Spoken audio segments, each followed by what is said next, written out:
أعوذ بالله من الشيطان الرجيم بسم الله الرحمن الرحيم. I testify that there is no deity worthy of worship except Allah, with no partners, with no son, with no father. And I testify that Muhammad, Jesus, Moses, Abraham, and Noah, peace be upon them, are his prophets, servants, and messengers. My dear brothers and sisters in Islam, Assalamu alaikum wa rahmatullahi wa barakatuh. My dear brothers and sisters in humanity, that means you, Christians, Jews, whoever is out there in humanity, Assalamu alaikum, peace be upon you.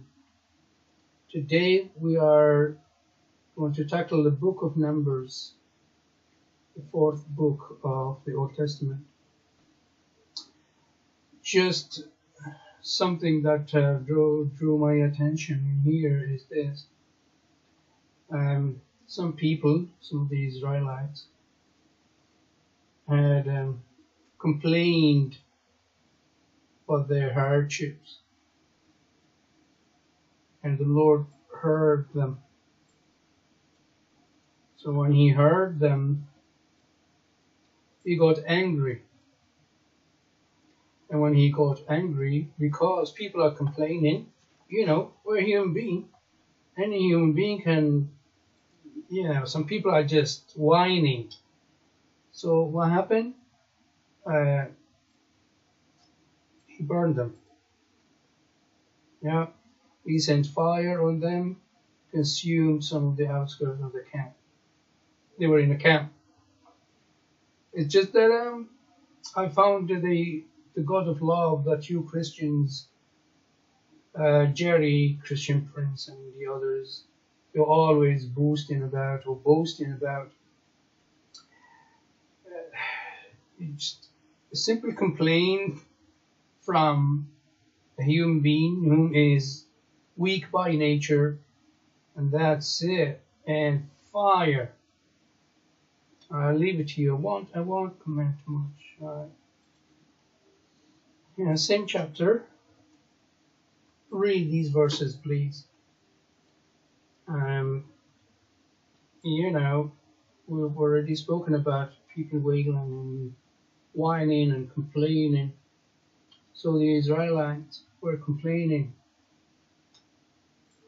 When you eat meat, they want to eat meat. Alright? They haven't eaten meat for a long time, so if only we had meat to eat. God tells them, alright, you want meat? I'm going to give you meat.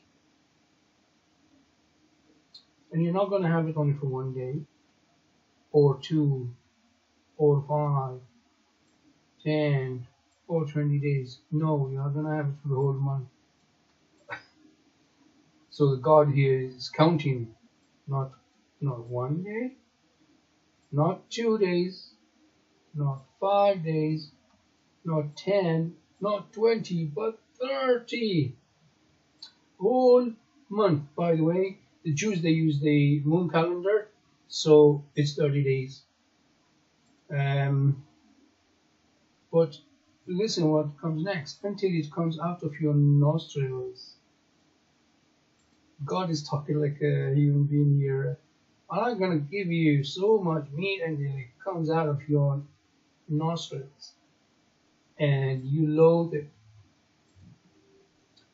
And then, of course, the Jews were wailing. Why did we ever come out?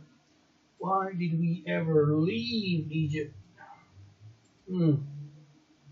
Complaining. I'm going to show you something. Here, I wonder if you can see that. Let me see if I can. Where is that thing? Oh, here. So, this spoiled brat called Israel, rebellion, in here. This is Book of Numbers 11:14, and then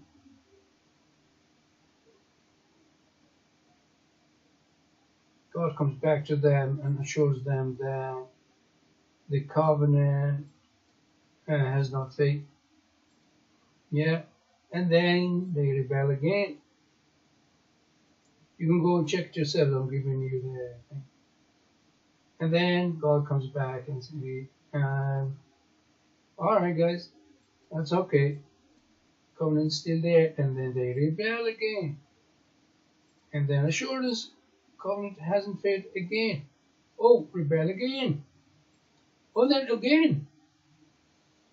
So this spoiled brat in here rebels, and then God gets angry at them, and then kill them and burn them, and then again, oh no. And as you all know, that the book of Leviticus, Numbers, actually speaks about the generations to come later, the generations who are going to reach the promised land, meaning Palestine or Palestine. Well, except that Moses was not allowed into it. They actually even made statues, idols to worship. And it was just a circle of hypocrisy. Anyway, that's the book. That's what God has said. Okay, I just same chapter and read down towards verse 31. Now I'm not trying to be funny or anything, but I would want you to read for yourselves and see if you see anything strange in here. The wind went out from the Lord and drove quail from the sea. Quail coming from the sea. The wind, fine, okay, the wind pushes the birds, right, but they came from the sea, okay. But anyway, it's not that's not it. It's gathered them up to 2 cubits. That's 2 cubits deep, all around the camp. That is, that's a lot of quail. But anyway, but read this: as far as a day's walk in any direction. A day's walk. You know how much ground you can cover in a day's walk? And all that was covered in 2 cubits deep with this quail.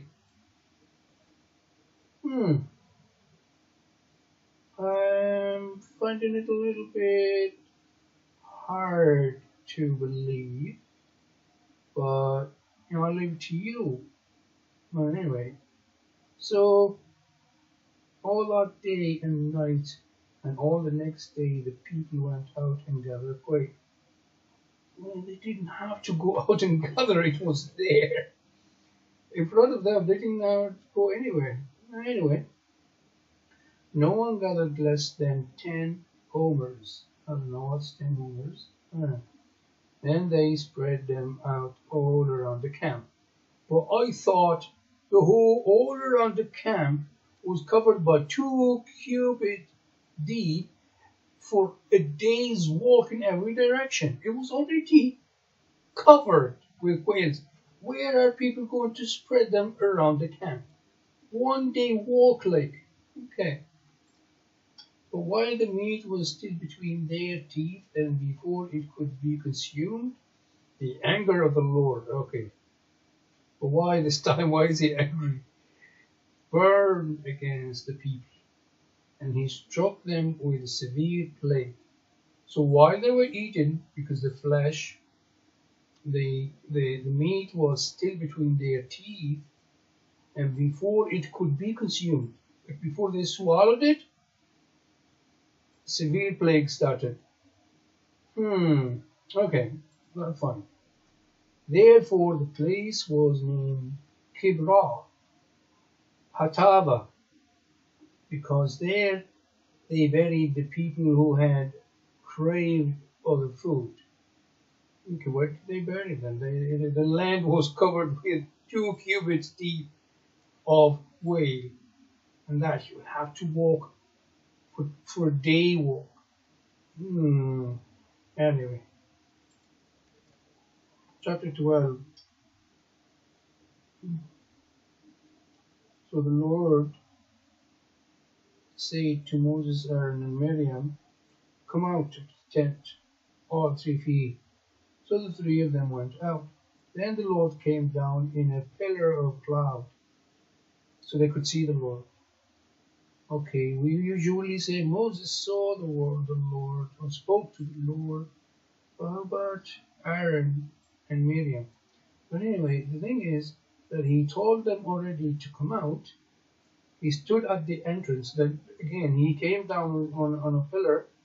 He stood at the entrance to the tent and summoned them. I already told them to come out of the. Already told them to come out. Come out of the tent. Then again, he is summoning them now out of the tent. But anyway, when the 2 of them stepped forward, he said, "Listen to my words," which means the Lord was speaking to Aaron and Miriam. Right? When there is a prophet among you, I, the Lord, reveal myself to them in visions. Okay. But how come he is now talking to them face to face? And we all know that the Lord spoke to Moses face to face. Are they not prophets and prophetess? Okay.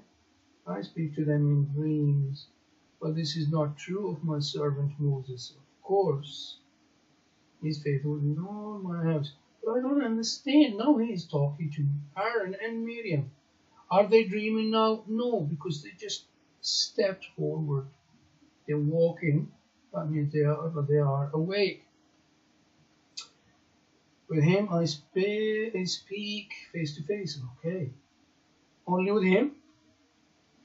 Because he is speaking there now face to face to Aaron and Miriam. Okay.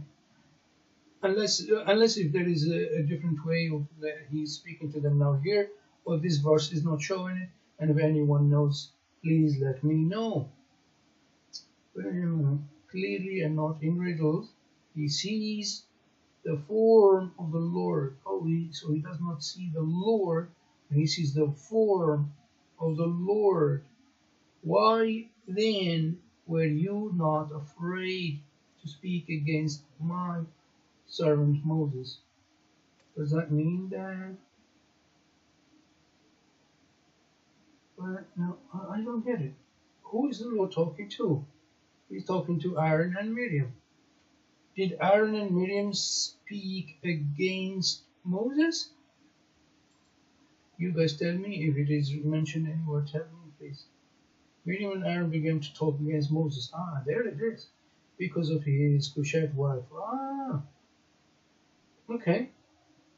Alright, but then what happened? The anger of the Lord burnt against them, and he left them. He did not burn them? Okay, let's see. Okay, so God did get angry with Miriam, but not with Aaron. So Miriam's skin was leprous. Okay, so Miriam and Aaron began to talk against Moses. Yeah, so the Lord got angry with Miriam only. I wonder why he didn't get angry with Aaron. Aaron and Miriam are brothers and sisters of Moses. Aaron is supposed to be a prophet. Miriam is supposed to be a prophet. God is speaking to them. He called them out of the tent. Then he gets only mad with Miriam and, curses her skin. Okay. But then Moses comes out and asks God to heal her. Okay. So the Lord says to Moses, "The Father had spit in her face, would she not have been in disgrace for 7 days?" I didn't know that. So if the father spits in on his daughter's face, she will be disgraced for 7 days. Why only 7 days then? Why not 1? Why not 10? Why not 20? Why not a month? Why not a year? So Miriam, the poor Miriam, was confined outside the camp for 7 days. Okay. Chapter 13. Apparently,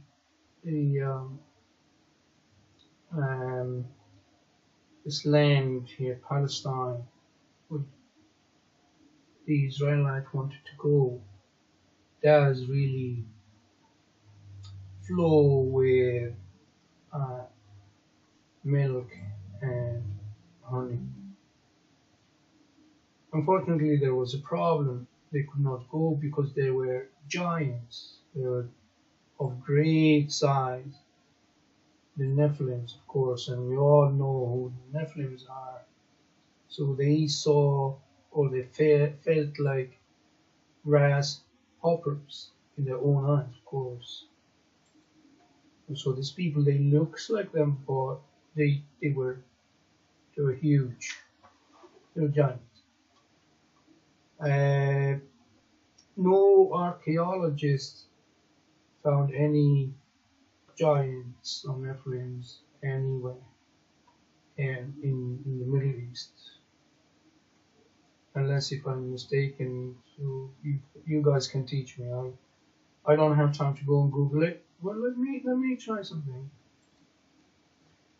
I googled the Nephilim skeletons in the Middle East or in the Mediterranean and all that. So apparently it's a hoax. And look at this. Look at the photo here. This thing is just sitting there. Where did they find it? It's photoshopped. You can see here. This is photoshopped. Here.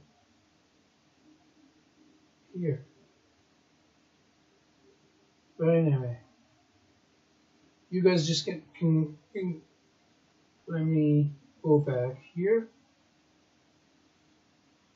So I just giant people in the Middle East. This is very simple. And then you can find some stuff, but they're all a hoax. So here's the hoax, and it's shown and explained. So whoever wants to read about it, please do. Alright, I'll leave it up to you guys. Alright, this is chapter 15.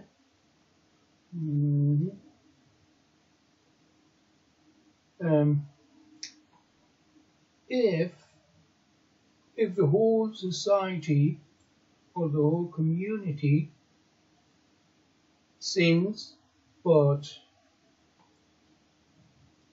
unintentionally, they make a mistake, right?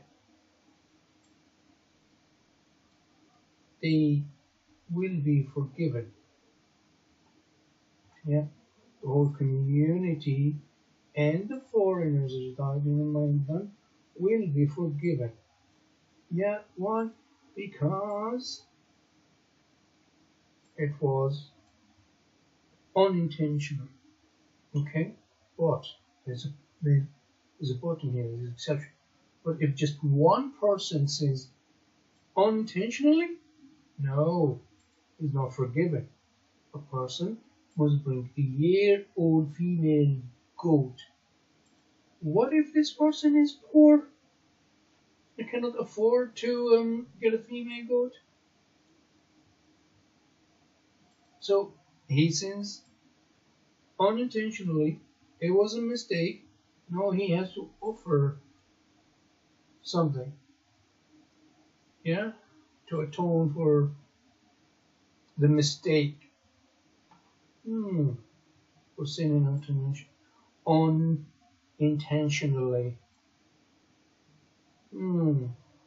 It's a bit strange. Even the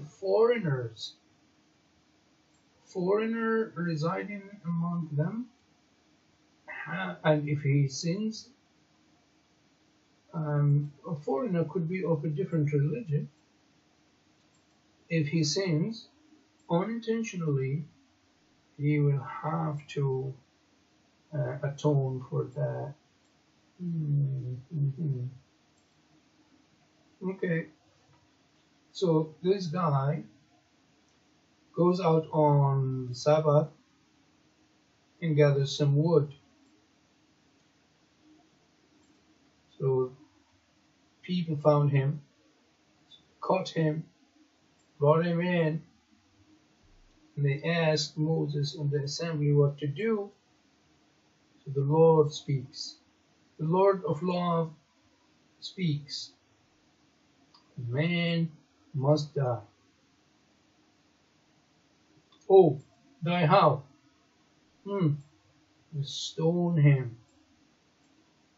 He must be stoned.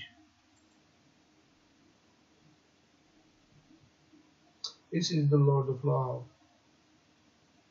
And Christians are always talking about Islam stoning the fornicator and the adulterer.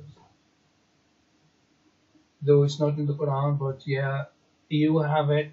Yeah, it's there. It's in your book. And this guy only gathered some wood for God's sake for his family.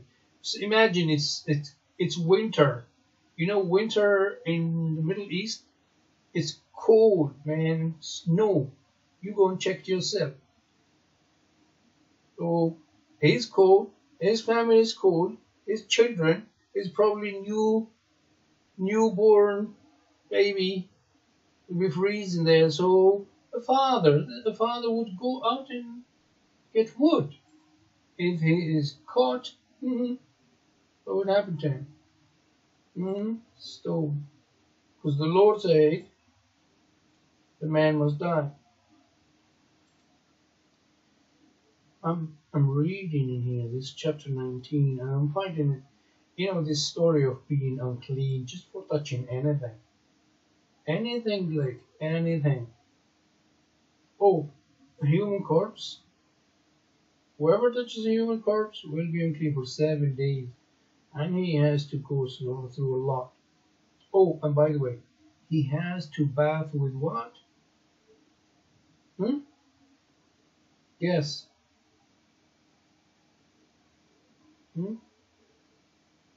With water.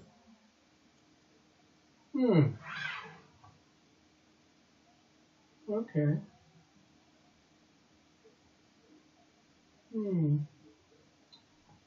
Just read these things. If you touch anything, that's it. You're unclean for 7 days. Anyone out in the open who touches someone who has been killed with a sword, or someone who has died a natural death, or anyone who touches a human bone or a grave will be unclean for 7 days. Wow.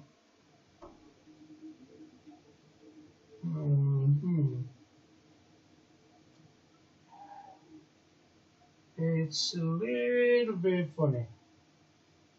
A little bit funny. I'm finding it a little bit funny here. So you guys can go through all this and um, contemplate on God talking. Okay, it's amazing. Mm? Do you remember the spoiled brat? There they are traveling up, and they're sick and tired of traveling up, so they spoke against God. Oh my God, they're in trouble, and they, whining again. Why have you brought us up out of Egypt? God gets angry and does what? The Lord sends venomous snakes among them. So many Israelites died.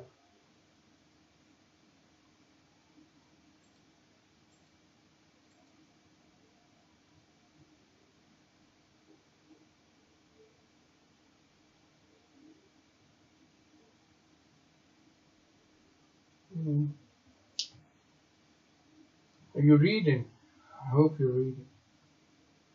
Anyway, so Moses prayed for the Lord, for the people, and the Lord said, "Make a snake and put it up on a pole. Anyone who is bitten can look at it and live." He makes a snake. How? What? With what? Is it? Oh, the bronze snake. Wait, how come it does not say with what?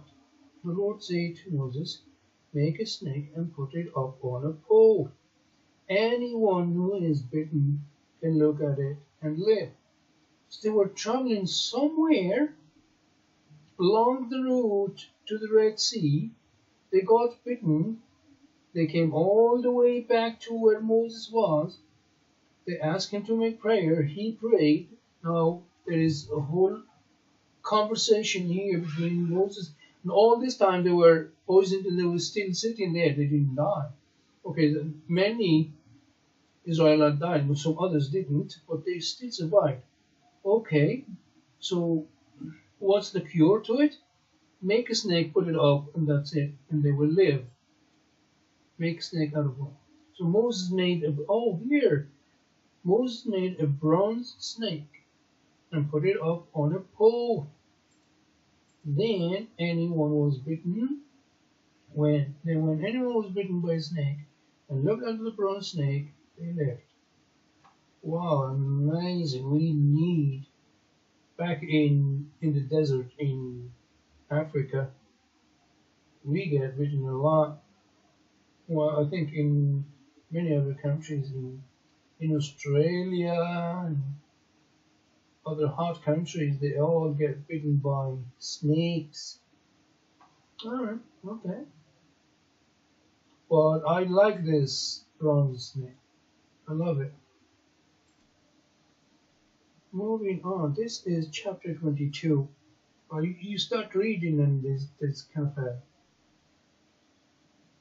stuff that do not make sense, but anyway, people that go to this man Balaam and he takes them in, and next thing is when I read this, I find it a little bit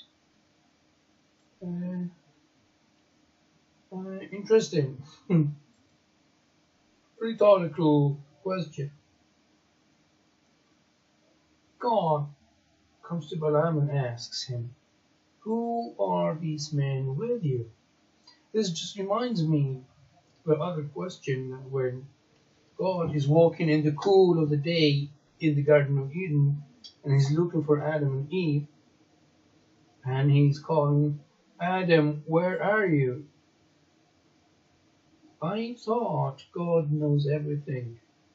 Why would he come and ask, "Who are these men with you?"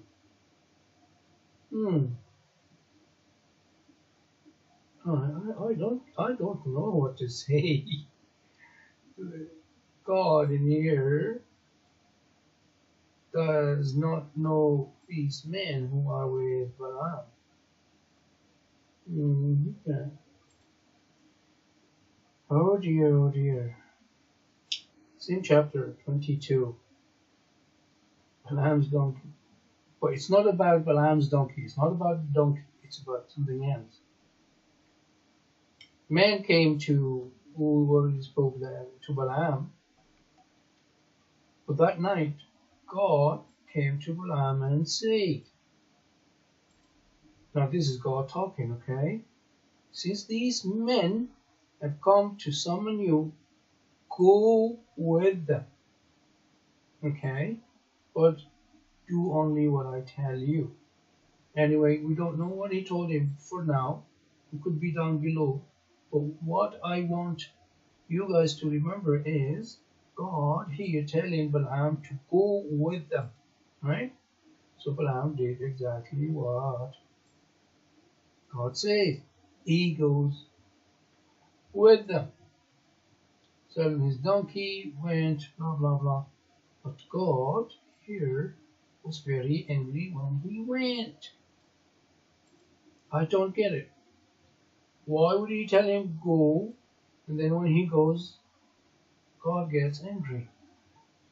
And then says the angel, with what? Huh? With what? With a sword.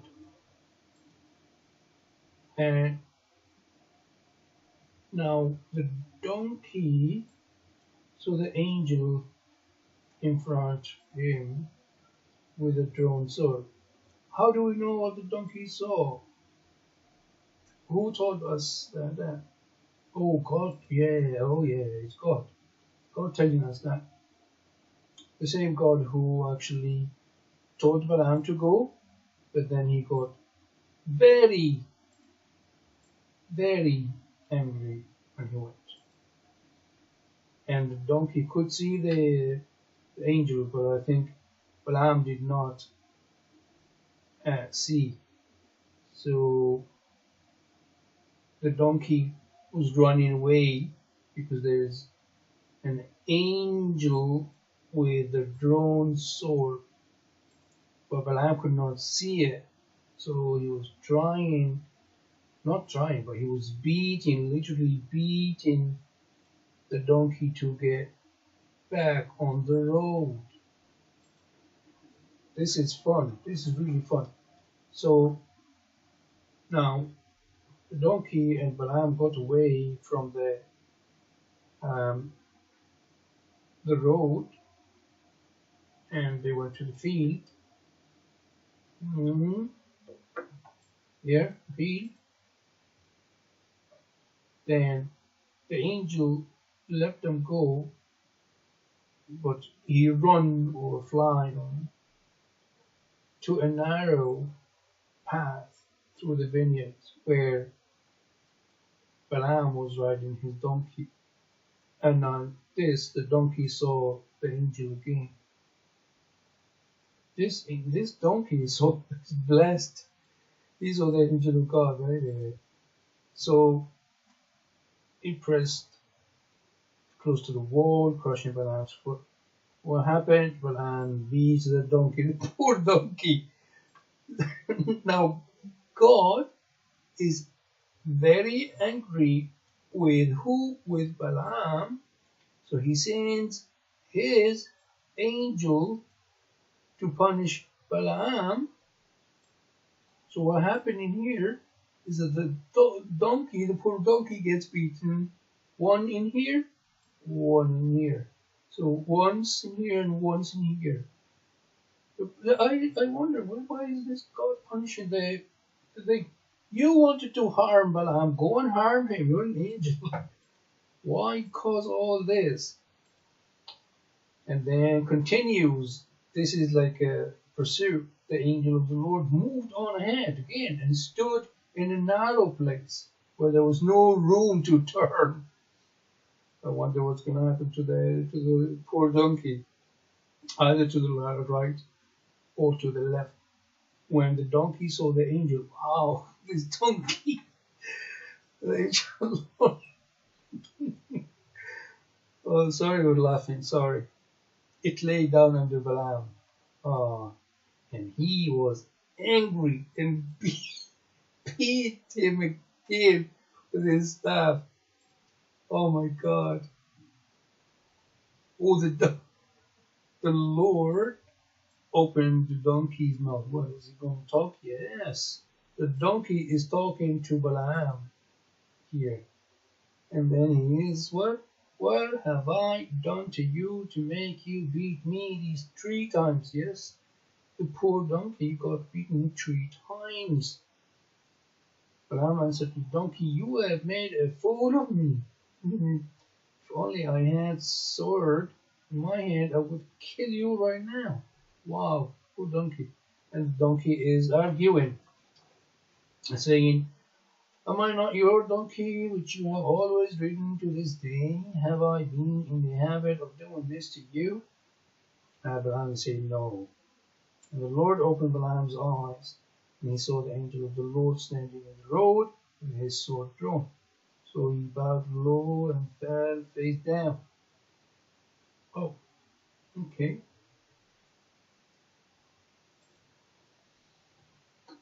Look at this. The angel of the Lord asks Balaam, of course, because Balaam is the guy who went on his fell face down. Why have you beaten your donkey these 3 times? He's asking. It's like he doesn't. He doesn't know. You know those rhetorical questions. But then he's answering. He's telling him why he is actually opposing his way or his path. Because he's reckless. The donkey saw me and turned away from me these 3 times. If it had not turned away, I would certainly have killed you by now. But I would have spared it. Now, what's going on here? Does the angel of the Lord expect the donkey to understand? Does that mean that because the donkey was turning around away, the angel of the Lord could not kill Balaam? And if the donkey did not go anywhere, the angel of God would have killed Balaam? Well, what happened? Did the Lord ask the angel to go kill Balaam? What's going on? And I'll let you read. You guys can go and read more. Okay, guys, you can read and see how ridiculous these stuff, but I urge you to read with an open heart and open mind. I'll have to end this video now.